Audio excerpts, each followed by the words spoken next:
Mie چھُ ناو بشیٖر احمد زرگر 15 وُہُر اوسُس بہٕ اوسُس پتہٕ سکوٗل پران پوٗنٛژمہِ. Leprosy starts as a discolorated spot on your skin. If you cure the disease, then and there all you ever have was that spot, and after some time that spot even disappears. چھُس بہٕ گژھان گڑا دۄہ جنگل بیٚہان گڑا اور بیٚہان خانٛدرن منٛز تہِ چھِنہٕ گژھن دِوان کُنہِ خوشی منٛز. اگر وۄنۍ ہیوٚر ووٚن کہِ بہٕ کیٛازِ گوٚوُس مجبوٗر. Leprosy is a disease that is so old it was even mentioned in the Bible. So what about this illness is so horrifying? Let's find out. The origin of leprosy. Leprosy is one of the oldest known diseases in human history. Evidence of its existence can be found in ancient civilizations such as Egypt, India, and China.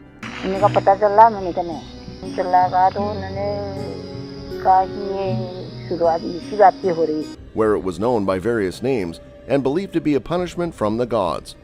The first written description of leprosy comes from ancient India, where it was mentioned in the Atharva Veda, a sacred Hindu text dating back to around 1500 BCE. The disease was known as kushta, which translates to that which causes a person to become isolated. In ancient India, leprosy was thought to be caused by bad karma, and those afflicted were considered to be outcasts and shunned from society. One of the earliest known accounts of leprosy comes from ancient Egypt, where it is believed to have been present as early as 1550 BCE.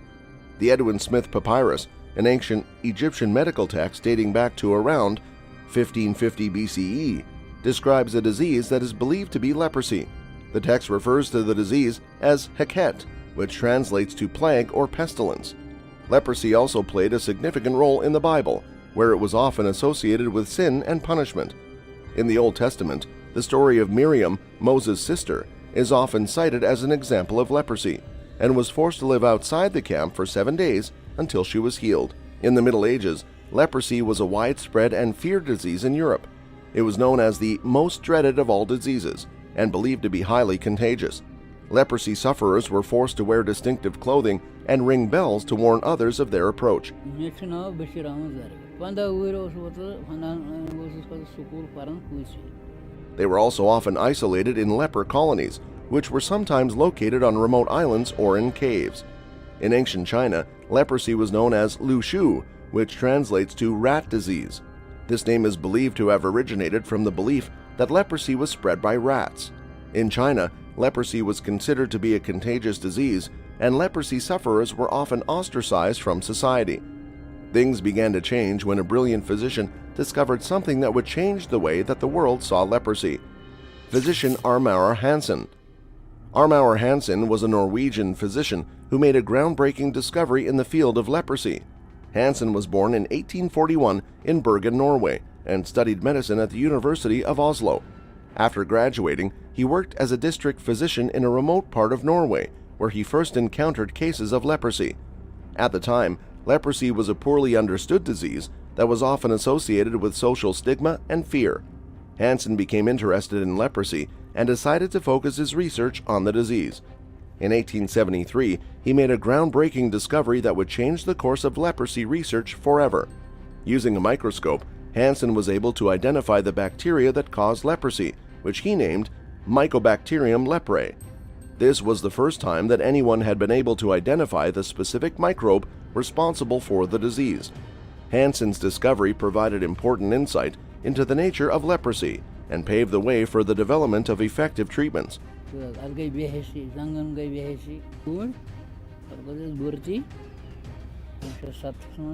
Hansen's discovery was not immediately recognized as significant.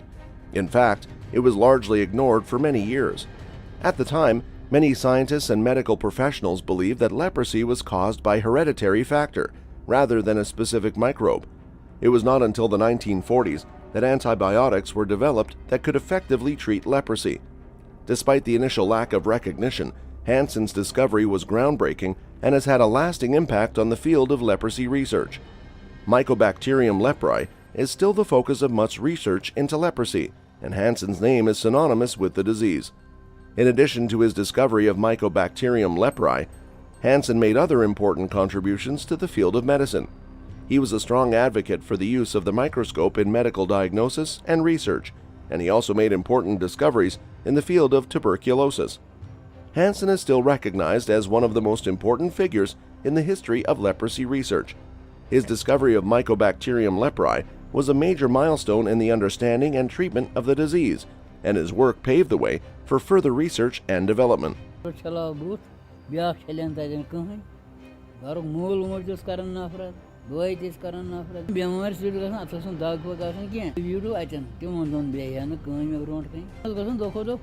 In recognition of his contributions to the field of medicine, Hansen was awarded numerous honors during his lifetime.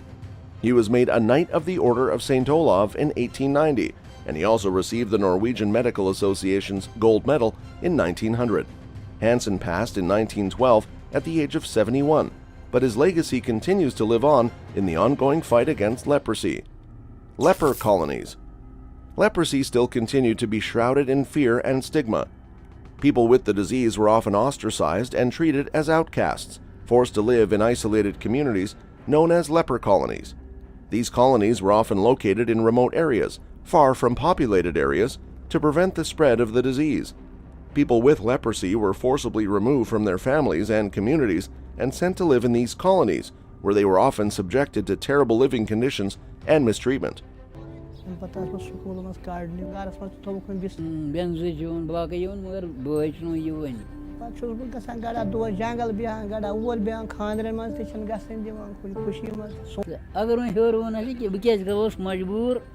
One of the most notorious leper colonies was on the Hawaiian island of Molokai.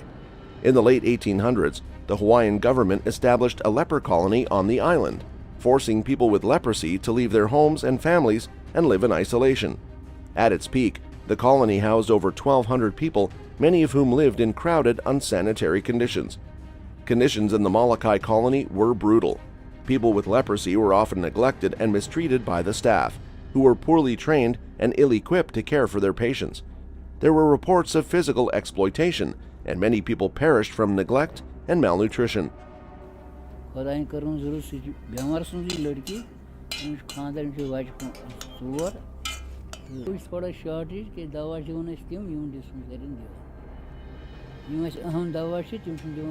The Molokai colony was not unique in its treatment of people with leprosy. Leper colonies around the world were often places of cruelty and suffering. People with the disease were viewed as outcasts, and their humanity was often denied. They were stripped of their dignity and treated as less than human. Leper colonies were a terrifying and dark chapter of human history. How does it function? The bacteria that causes leprosy, Mycobacterium leprae, is a unique and fascinating microbe that has adapted to survive in the human body. And it is transmitted from man to man. They get infected. Leprosy is caused by the bacteria and living in the congested surrounding.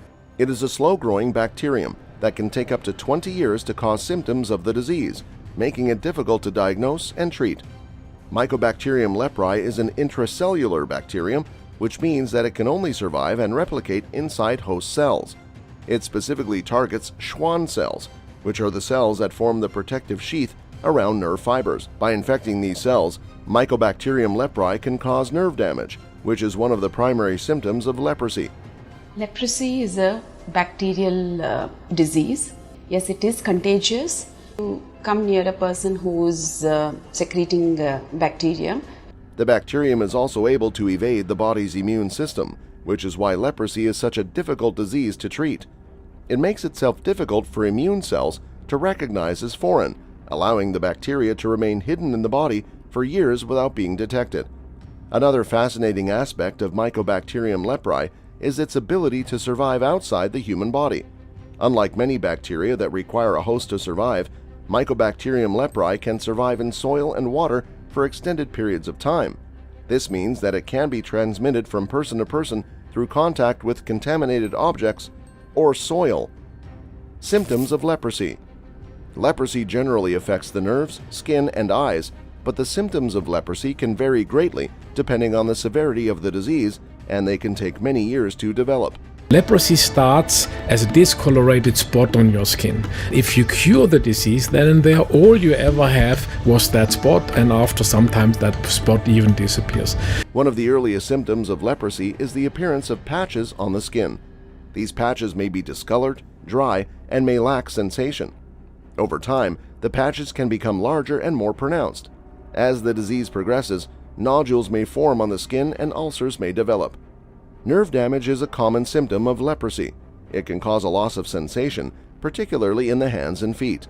This can lead to injuries, such as burns or cuts, that go unnoticed and become infected. As the disease progresses, nerve damage can cause muscle weakness and paralysis. By giving them prevention, correction, and care of disabilities. Leprosy can also affect the eyes. It can cause inflammation of the iris, which can lead to blindness. Other symptoms of eye involvement may include pain, redness, and sensitivity to light.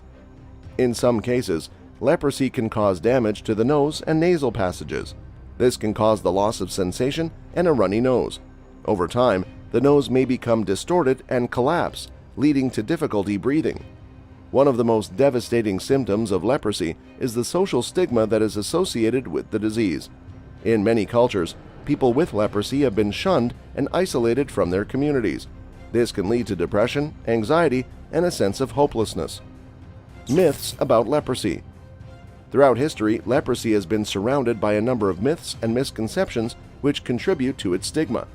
One of the most persistent myths about leprosy is that it is highly contagious. While leprosy is caused by a bacterial infection, it is not as contagious as many people believe. The moment the stigma will go away, people will come forward and say, this could be leprosy, couldn't it, instead of hiding. The bacteria that cause leprosy are transmitted through respiratory droplets or skin-to-skin contact, but only a small percentage of people who are exposed to the bacteria will actually develop the disease. There is also a myth that leprosy can be cured by eating the meat of a peacock. This belief is particularly prevalent in some parts of India, where peacocks are considered sacred. That's all for today, folks. See you next time.